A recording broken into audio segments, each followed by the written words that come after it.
The sun had already begun its slow descent behind the distant hills, spilling streaks of gold across the wide, empty pasture.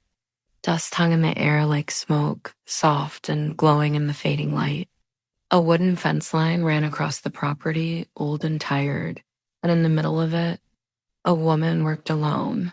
Clara Reynolds pressed her shoulder against the splintered post, trying to drive it deeper into the ground. Her hands were blistered, her shirt damp with sweat and streaked with dust. Each swing of the hammer echoed across the silent field, mingling with the soft creak of the windmill somewhere behind her. She wasn't supposed to be doing this. Not alone that her husband Ben had built that fence himself 5 years ago. Back then, the laughter of cattle and the clatter of tools had filled the ranch. But after his accident last winter, the place had fallen quiet. Clara was all that was left her and the horses, and a debt she didn't know how to pay Dot, so when the storm last week took down half the north fence, she hadn't called for help. She'd saddled the old Mare, rode out with her hammer and nails, and told herself she could handle it, but the truth was written in the tremble of her arms. "Ma'am?" The deep voice startled her so much she dropped the hammer. Clara spun around, heart racing, her braid whipping across her shoulder. A man sat on horseback a few yards away, the setting sun painting his outline in amber light. His hat was low, his shirt dusty, a lasso coiled on his saddle horn. A rancher, clearly, but not one she recognized. "Didn't mean to spook you," he said, lifting one hand in a slow, easy gesture. "Saw you from the road. Fence looked like it was giving you more trouble than help." Clara bent to pick up her hammer, brushing off the dirt. "I'm fine, thank you. Fence just needs fixing, that's all." The cowboy studied her a moment. His eyes were quiet, kind, but steady. "Sure looks like it's fighting back, though." "I can manage," she said quickly. He didn't move closer, didn't crowd her. He just dismounted, slow and deliberate, the creak of his saddle filling the silence. "Name's Luke Carson," he said. "Got a ranch about 3 miles west, near the river bend. Figured I'd check on the damage after that storm.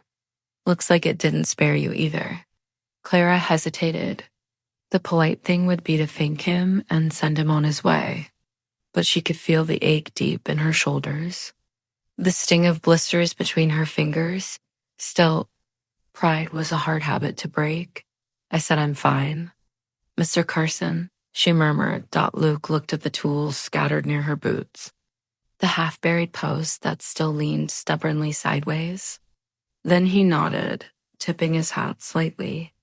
"All right, Miss Fine. Mind if I water my horse at your trough before I head out?" Clara sighed, finally letting the smallest smile slip through. "Water's free. Go ahead." He led the horse toward the trough, his steps unhurried. But after he looped the reins and glanced back, he saw her struggling again, trying to lift the post straight, her body shaking with effort. He walked back without a word, set one hand on the top of the post, and held it firm. "You nail." "I'll hold." "I said I didn't need." "I know," he said softly, looking her in the eye. "But you don't have to be tough tonight." Her breath caught for a long moment. She stood there staring at him, the stranger holding up the weight she'd refused to admit was too heavy. And then, with a trembling sigh, she picked up the hammer and drove the nail home. They worked in silence for a while. The rhythm of it, her hammer, his steady grip, the rasp of rope against wood filled the air like music. The light faded, turning from gold to pink, then to a soft indigo twilight. When the last board was fastened, Clara stepped back, brushing a strand of hair from her face. The fence stood straight now, the gap sealed. Luke took off his gloves, flexing his fingers. "Good as new," he said. She nodded, her voice quiet. "Thank you." He looked at her again, really looked. The worn calluses on her hands, the tired slump of her shoulders, the sadness in her eyes that she tried so hard to hide. "Clara Reynolds," he said softly, as if testing the name he already guessed. "You used to come by Carson's feed with your husband?" Ben, right? Big laugh, always talked about his horses. Her eyes fell to the ground. Yes, that's right. Luke's tone gentled even more. I'm sorry about what happened. She swallowed hard, forcing the lump in her throat down. People keep saying that. Doesn't change much. No, he said after a pause. It doesn't, but it means folks remember. She didn't answer, just gathered her tools and turned toward the barn. He followed quietly, helping her carry the heavier ones despite her half-hearted protests. Inside the barn, the warm smell of hay and leather wrapped around them. A single lantern flickered from a hook, casting soft shadows across the walls. Clara sank onto a bale of hay, rubbing her arms. I suppose I should offer you coffee, she said after a moment. That's what decent folks do. Luke smiled faintly. Only if you're having some too. She poured 2 mugs from the pot on the old stove, her hands still trembling. They sat in silence for a while, sipping from chipped enamel cups. Outside, the wind brushed against the barn like a lullaby. You know, Luke said finally, my pa used to say fences are a lot like people. They break easy when storms come through, but they can be mended if someone's got the heart to work at it. Clara gave a short laugh. Your pa sounds like he talked too much. Maybe, Luke said with a grin. But he was right. Nobody can hold up alone forever. She looked down at her hands, calloused and raw. I don't know how to do anything else. Ben and I built this place from nothing. Feels wrong to let someone else take over. Help ain't taking over, he said quietly. It's just keeping you from falling apart. Her throat tightened. And what happens when you ride away? When it's quiet again and I'm back here alone? Luke set his mug down, stood, and walked to the barn door. He looked out at the horizon where the last light was fading. Then you'll still have a fence that stands. Proof you don't have to do everything by yourself. When he turned back, she was watching him, eyes shining faintly in the lantern glow. You could have just kept riding, she whispered. Could have, he said. But I saw someone strong pretending she didn't need a break. Reminded me too much of myself. The silence that followed wasn't heavy this time. It was warm, steady like the first breath after a long cry. She smiled softly. You're a strange man, Luke Carson. He chuckled, then called worse. They talked a little longer about ranch work, about the storm, about the quiet things that only people who live off the land understand. By the time the lantern burned low, the weight in Clara's chest had lightened just a bit. Luke rose and tipped his hat. I'll come by tomorrow, check the rest of that line if you don't mind.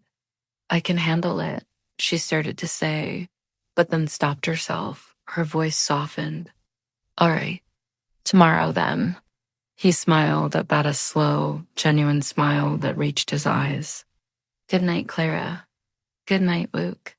When the door swung shut behind him, she listened to the sound of his horse fading down the dirt road.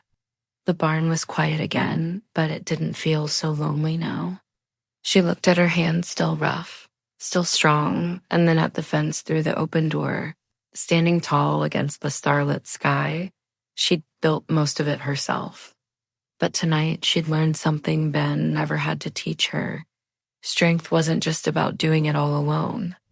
Sometimes it was about letting someone stand beside you when the world felt too heavy the next morning. When the first rays of sunlight spilled over the hills, she found Luke already out by the fence, tightening the last wire. He looked up, grinning beneath the brim of his hat. You sleep at all? A little, she said, smiling. You start work early. He shrugged. Couldn't let that post you drove last night go crooked. She walked toward him, the morning air cool and clear. You really don't give up, do you? Not on a good fence, he said. Or good people. She paused, feeling something shift quietly inside her. For the first time in months, she felt something close to peace. Luke saw it too. The light in her eyes, the soft curve of her smile. He tipped his hat again, but his voice was gentle, almost tender. Remember, Clara, you don't have to be tough every night. Some nights you just gotta let someone care. She looked out over the pasture, the rebuilt fence stretching strong and straight under the morning sky, and whispered, maybe it's time I learn how. And for the first time since the storm, the ranch didn't feel broken anymore. Moral, sometimes. The strongest people aren't the ones who stand alone. They're the ones brave enough to let someone stand beside them.